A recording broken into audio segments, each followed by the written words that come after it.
শ্ৰদ্ধা সৰ্বদেশসকল গুণোৎসৱৰ নিৰ্দেশনাৱলী সম্পৰ্কীয় আজিৰ ভিডিঅ'লৈ আপোনালোকক সকলোকে মই স্বাগতম জনাইছোঁ। ইতিমধ্যে আপোনালোকে জানে যে 2025 চনৰ গুণোৎসৱ জানুৱাৰী মাহৰ পৰা আৰম্ভ হ'ব। তিনিটা পৰ্যায়ত এই গুণোৎসৱ আৰম্ভ হ'ব, এইখিনি আপোনালোক সকলোৱে অৱগত। আজি মই আপোনালোকৰ আগত গুণোৎসৱৰ যি নিৰ্দেশনাৱলী ইতিমধ্যে প্ৰকাশ পালে, এই নিৰ্দেশনাৱলী কেনেধৰণৰ এই বিষয়ে আপোনালোকৰ আগত দাঙি ধৰিব বিচাৰিছোঁ। গতিকে আশা ৰাখিছোঁ আপোনালোক সকলোৱে যেন এই ভিডিঅ'টো মন দি চাই। আমি সকলোৱে গুণোৎসৱ পাই আহিছোঁ, যদিও আমি কিছু ক্ষেত্ৰত পুৰণি কথা কেতিয়াবা পাহৰি যাওঁ। গতিকে এই ভিডিঅ'টোৰ পৰা আপোনালোকে নিৰ্দেশনাৱলী সম্পৰ্কীয় সকলোখিনি কথা জানিব পাৰিব। যোৱাবেলিৰ দৰে এইবেলিও গুণোৎসৱৰ গ্ৰেডিংসমূহ কেনেধৰণে হ'ব এই নিৰ্দেশনাৱলীত প্ৰকাশ কৰিছে। বিদ্যালয়ৰ গ্ৰেডিং তলত দিয়া ধৰণে কৰা হ'ব। আপোনালোকে স্ক্ৰীনত দেখা পাব। 1 বিদ্যায়তনিক 90% আৰু সহা বিদ্যায়তনিক আৰু অন্যান্য ক্ষেত্ৰ 5% আৰু সমাজৰ অংশগ্ৰহণ 5%। অৰ্থাৎ ছাত্ৰ ছাত্ৰীৰ শিক্ষাৰ মানদণ্ডৰ ক্ষেত্ৰত 90% ধৰা হ'ব। আৰু সহা বিদ্যায়তনিক কোৰ্ছ স্কলাষ্টিক আৰু কমিউনিটি পাৰ্টিচিপেশ্যনত 5 অৰ্থাৎ 10% নম্বৰ বিবেচনা কৰা হ'ব। ইয়াত উল্লেখ কৰিছে আন্তঃগাঁথনি অংশটো বিদ্যালয়ৰ গ্ৰেডিঙৰ বাবে বিবেচনা কৰা নহ'ব।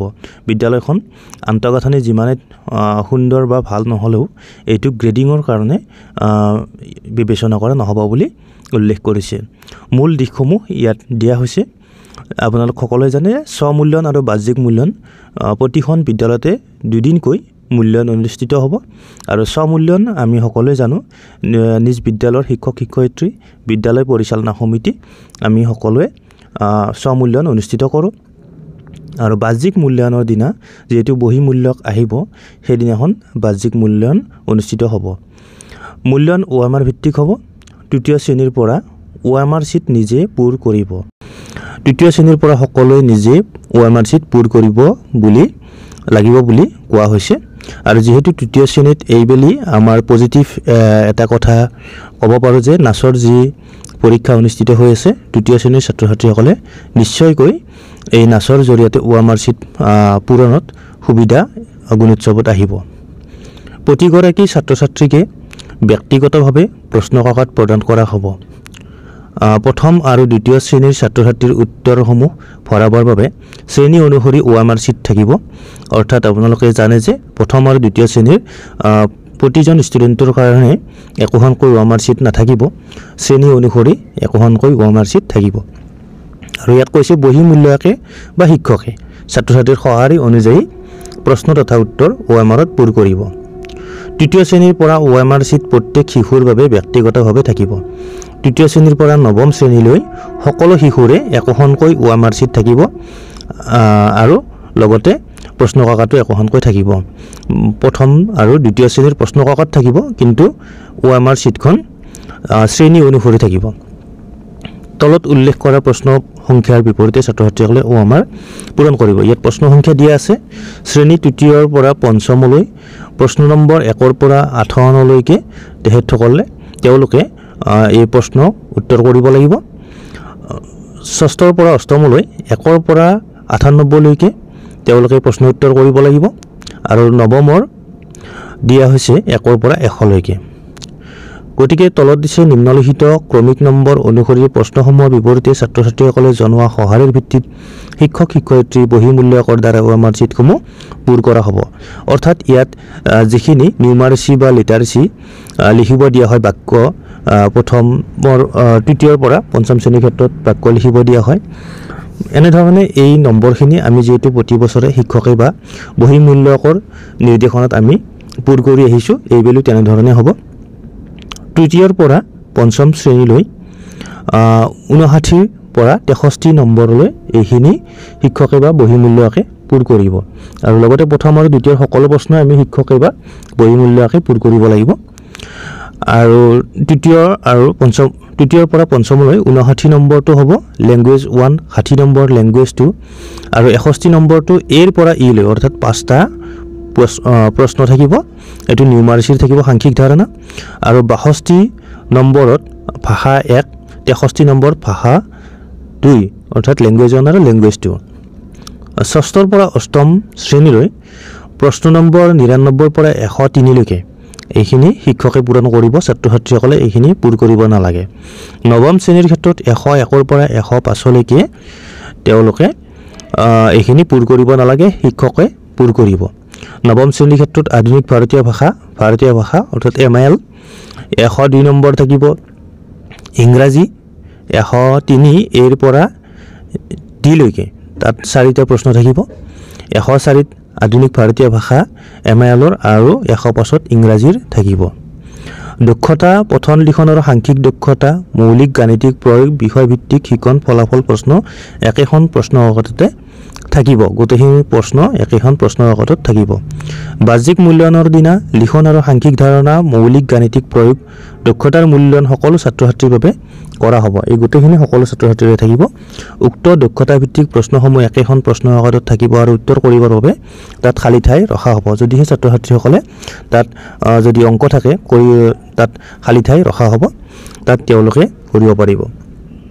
বহিমূল্যকে প্ৰতিটো শ্ৰেণীৰ কমপক্ষে 5-6 গৰাকী ছাত্ৰ ছাত্ৰীৰ লিখন আৰু সাংখ্যিক ধাৰণা, মৌলিক গাণিতিক প্ৰয়োগৰ উত্তৰ পত্ৰসমূহ যি ইতিমধ্যে শিক্ষকে পৰীক্ষা কৰিছে পৰীক্ষা কৰিব।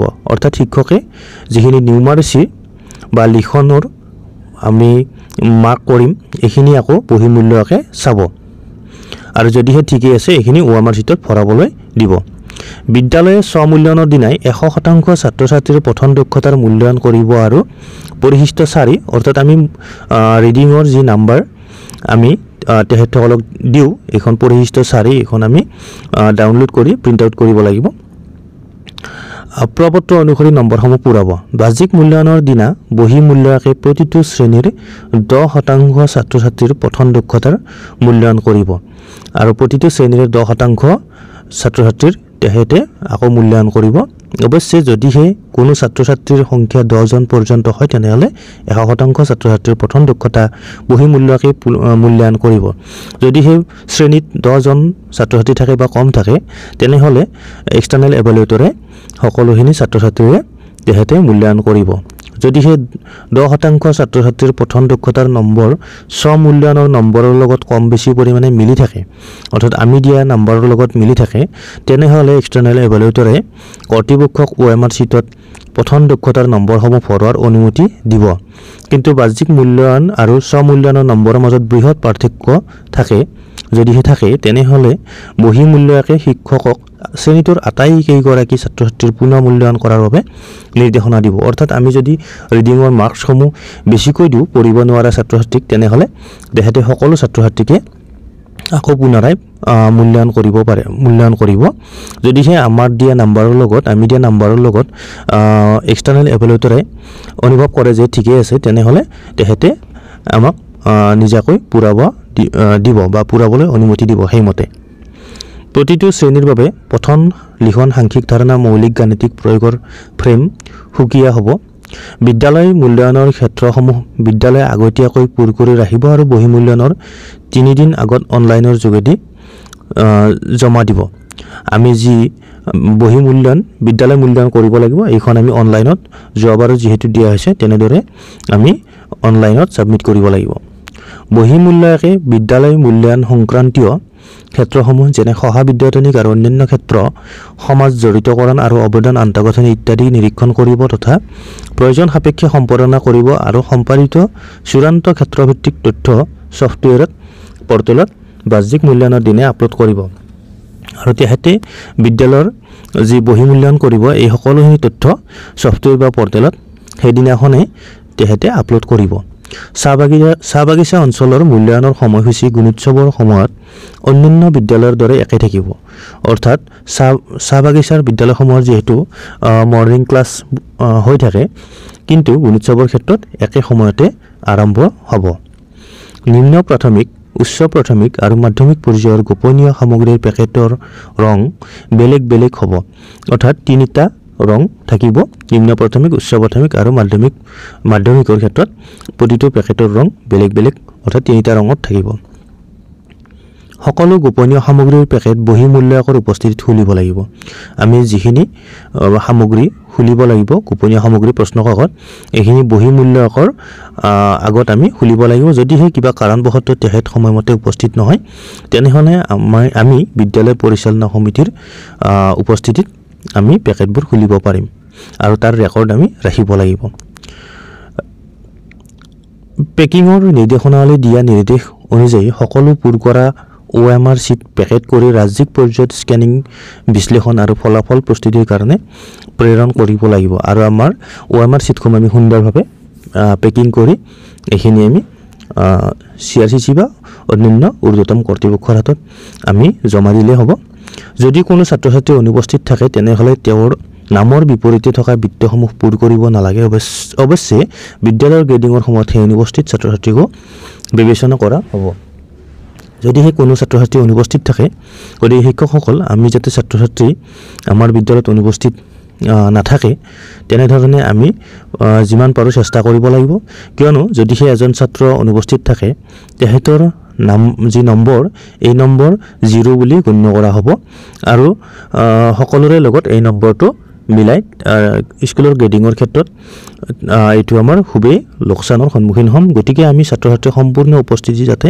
হয় তাৰ প্ৰতি লক্ষ্য ৰাখিব লাগিব OMR শীট পূৰ কৰোঁতে কেৱল কলা অথবা নীলা চিয়াহীৰ কলম ব্যৱহাৰ কৰিব লাগিব বিদ্যালয় কৰ্তৃপক্ষই বহি মূল্যায়কৰ সন্মুখত বিদ্যালয়ৰ ইউনিফৰ্মৰ নমুনা প্ৰদৰ্শন কৰিব আৰু এইবেলে যেহেতু এক্সটাৰ্নেল এভালুৱেটৰে আমাৰ ইউনিফৰ্ম পৰীক্ষা কৰিব ইউনিফৰ্মৰ যি নমুনা আছিল এই নমুনাৰ লগত ইউনিফৰ্ম মিল আছে নে নাই এইসমূহ আৰু ইউনিফৰ্মৰ বিলসমূহ তেহেতে চাব তৃতীয়ৰ পৰা নৱম শ্ৰেণীৰ ক্ষেত্ৰত একেটা শ্ৰেণীত অধ্যয়নৰত দুগৰাকী ছাত্ৰ-ছাত্ৰী একেখন বেঞ্চত বহিব নোৱাৰিব অৱশ্যে পূৰ কৰা OMR শীটৰ পেকেজিং শ্ৰেণীভিত্তিকভাৱে খুব সাৱধানে কৰিব লাগিব আৰু তৃতীয়ৰ পৰা নৱম শ্ৰেণীলৈকে যি ছাত্ৰ-ছাত্ৰীসকলে বহিব এই বহাৰ ক্ষেত্ৰত নিৰ্দেশনা দিয়া হৈছে যে তেহেতসকলে এটা শ্ৰেণীৰ ছাত্ৰ-ছাত্ৰী একেখন বেঞ্চত বহিব নোৱাৰিব তেহেতসকলক আমি মিক্স কৰি বহাব লাগিব আৰু OMR শীটৰ যেতিয়া আমি পৰীক্ষা শেষ হ'ব OMR শীট লওঁতে শ্ৰেণীভিত্তিক যাতে আমি লওঁ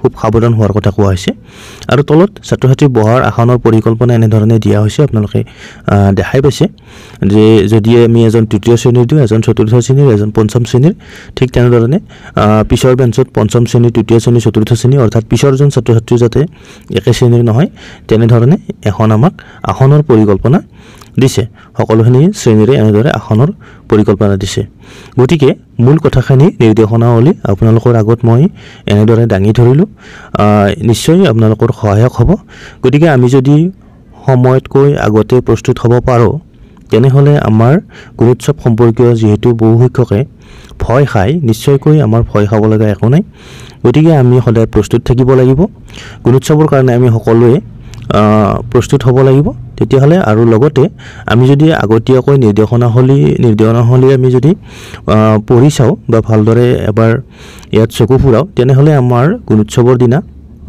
আমাৰ ভুল ত্ৰুটি হোৱাৰ ক্ষেত্ৰত আমি সাৱধান হ'ব পাৰিম নিশ্চয়কৈ ভুল ত্ৰুটি নহয় গতিকে আশা ৰাখিছো আপোনালোকে ভিডিঅ'ৰ জৰিয়তে নিশ্চয়কৈ কিছু কথা জানিব পাৰিলে খুব বেছি দীঘলীয়া নকৰো আৰু যদিহে আপোনালোকে এই নিৰ্দেশনাৱলী আপোনালোকে চাব বিচাৰে তেনেহলে আপোনালোকে নিৰ্দেশনাৱলী গুগলত গৈ ডাউনলোড কৰিব পাৰিব বা SSA ৱেবছাইটত গৈ আপোনালোকে ডাউনলোড কৰিব পাৰিব